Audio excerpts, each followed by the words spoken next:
Please subscribe Sadhguru Sai Creations.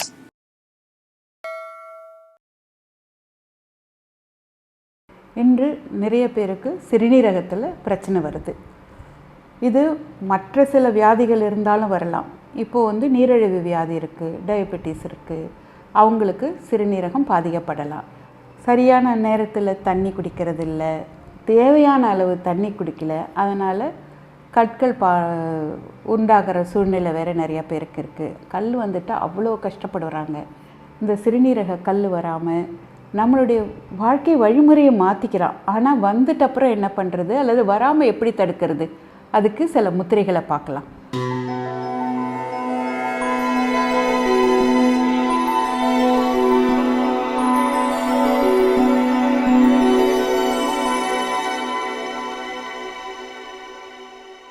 Sadhguru Sai creation அன்பர்களுக்கு சந்திரபானுவின் பணிவான வணக்கம். இன்று நிறைய பேருக்கு சிறுநீரகத்தில் பிரச்சனை வருது. இது மற்ற சில வியாதிகள் இருந்தாலும் வரலாம். இப்போது நீரிழிவு வியாதி இருக்குது, டயபெட்டிஸ் இருக்குது, அவங்களுக்கு சிறுநீரகம் பாதிக்கப்படலாம். அது மாத்திரம் இல்லாமல் சரியான நேரத்தில் தண்ணி குடிக்கிறது இல்லை, தேவையான அளவு தண்ணி குடிக்கல, அதனால் கற்கள் உண்டாகிற சூழ்நிலை வேறு நிறையா பேருக்கு இருக்குது. கல் வந்துட்டால் அவ்வளோ கஷ்டப்படுறாங்க. இந்த சிறுநீரக கல் வராமல் நம்மளுடைய வாழ்க்கை வழிமுறையை மாற்றிக்கிறான். ஆனால் வந்துட்ட அப்புறம் என்ன பண்ணுறது, அல்லது வராமல் எப்படி தடுக்கிறது, அதுக்கு சில முத்திரைகளை பார்க்கலாம். முதல் முத்திரை மகர முத்திரை. மகரம்னா என்ன தெரியுமா? முதலை. ஒரு முதலையை பார்த்துருக்கீங்களா? அது அப்படியே அமைதியாக இருக்கும் தண்ணிக்குள்ளார. இது சிறுநீரகத்தை மேம்படுத்துறது ஒன்றும் இல்லை, உடம்புக்கு அதிக சக்தியும் கொடுக்கும். ஆரவாரம் இல்லாமல் அமைதியாக இருந்துட்டு ஒரு இரையை பார்த்தவன் அது எப்படி தாவி வருது, அந்த மாதிரி இந்த முத்திரை தேவையில்லாத ஒரு பொருள் உடம்புல இருக்கா, கல் உருவாகிடுத்தா, அது வந்ததுன்னா அழிச்சிடும். எப்படி பண்ணுறதுன்னு பார்க்கலாம். வலது கை, அதில் சுண்டு விரலுக்கும் மோதிர விரலுக்கும் நடுவில் இடது கை கட்டை விரலை விடுறோம். இப்படி.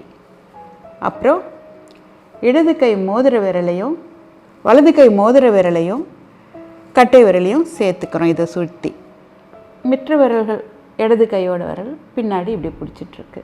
இதுதான் மகர முத்திரை. உங்களுக்கு தெரியுதான்னு பாருங்கள். ஓகே. மகர முத்திரையை செய்தால் சிறுநீரக கல் அல்லது வேறு ஏதாவது ஒரு தடை, உடம்புல வீக்கம் இருக்குது, தண்ணி சரியாக வெளியில் போகலை, சிறுநீரகம் சரியாக பிரிய மாட்டேங்குது, அதுக்கும் மகர முத்திரை ரொம்ப உதவும். அந்த நெஃப்ரான்ஸில் போய் அதை வேலை செய்ய வைக்கும். சிறுநீர் எளிதாக பிரியும். அதனால் உடம்புல இருக்க வீக்கம், எடிமா அதெல்லாம் குறைஞ்சிரும். சில பேருக்கு காலில் வீக்கம் இருக்கும், சில பேர் உடம்பு முழுசுமே வீக்கம் இருக்குது. ஏன்னா சிறுநீர் சரியாக பிரியாததால் அந்த நீர் அங்கங்கே தங்குறதால வர்றது.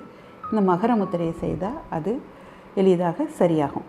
அடுத்த முத்திரை அபான முத்திரை. அபான முத்திரை எல்லா இதுக்குமே சொல்லுவாங்க. இது நீர் பிரியறதுக்கு மாத்திரம் இல்லை, உடல் இருக்க கழிவு போகிறதுக்கும் அபான முத்திரை செய்தால். ஒரு வாயு இருக்கா, அபான வாயு, அது போகிறதுக்கும் பண்ணலாம் இது. ஆனால் சிறுநீரகத்தை சிறப்பாக வேலை செய்யறதுக்கு இந்த அபான முத்திரை செய்யும். ஒரு மெயின்டெனன்ஸ் மாதிரி இதை வச்சுட்டு இருந்தோம்னா அது பாட்டு சிறுநீரகம் நார்மலாக நல்லா வேலை செய்யும். மற்ற எந்த தொந்தரவும் இல்லாமல் இருக்கலாம். மூன்றாவது ஒரு முத்திரை, இது பேர் மூத்ராக்ஷாய முத்திரை. மூத்ராக்ஷாய முத்திரைன்றது என்ன? இப்போ பண்ணுற பாருங்கள். நீர் மூலகத்தையும் நில மூலகத்தையும் குறைக்கிறோம். இதுக்கு பேர் ஜல்நாஷக் பிருத்விநாஷக் முத்திரான்னு சொல்லுவாங்க. இதை மற்ற 2 விரலும் நீட்டிகிட்ருக்கு. கட்டை விரல் சுண்டு விரல் மேலேயும் மோதிர விரல் மேலேயும் போய் அழுத்திட்டு இருக்குது. இது ஆகாயத்தை பார்த்து நம்ம இப்படி வச்சு செய்யும்போது இந்த முத்திரை ஆண்களுக்கு ப்ராஸ்டேட் கிளாண்ட் வீக்கம் இருந்தால் அதையும் சரி பண்ணும்.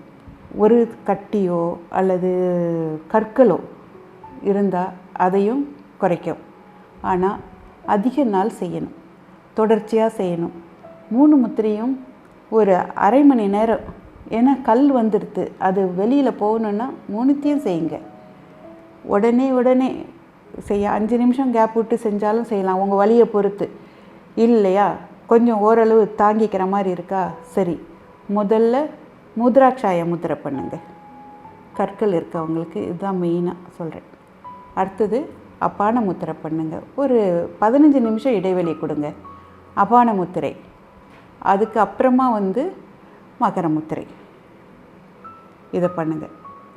இது 15 நிமிஷம் கேப்பில் பண்ணுங்கள். ஆனால் ஒவ்வொன்றையும் 5 நிமிஷமாவது பண்ணுங்கள். 5லேருந்து 15 நிமிஷம் வரைக்கும் பண்ணலாம். ஒரு நாளைக்கு 3 தடவை பண்ணுங்கள். கல்லும் கரையும், சிறுநீரகம் நல்லா வேலை செய்யும். அப்புறம் நீங்களாக ஒரு ப்ரிவென்டிவாக செய்கிற மாதிரி செஞ்சுக்கலாம். இந்த 3 முத்திரைகளையும் ஒரு 15 நிமிட இடைவெளியில் தொடர்ந்து செய்தால் பிரச்சனை இருக்கிறவங்களுக்கு பிரச்சனை எளிதில் சரியாகும். நீங்கள் எடுக்கிற மருந்துகளோட எடுத்தாலும் ஒரு அதிக நாளில் எடுக்க வேண்டியது ஒரு பாதி நாளில் எடுக்கிற அளவுக்கு தான் இருக்கும். அதை கூட இந்த முத்திரைகளை தொடர்ந்து செய்யணும். உடலில் பிரச்சனையே இல்லாதவங்களுக்கு பிரச்சனையே வராது. அதனால் இந்த முத்திரைகளை தொடர்ந்து செய்யணும். தொடர்ந்து செய்தால் சிறுநீரகம் வாழ்நாள் முழுதும் நன்றாக செயல்படும். நம்மளுக்கு எந்த கஷ்டமும் வராது. பிரச்சனைக்கு தீர்வு காண சில முத்திரைகளோடு உங்களை பார்க்குறேன். வணக்கம்.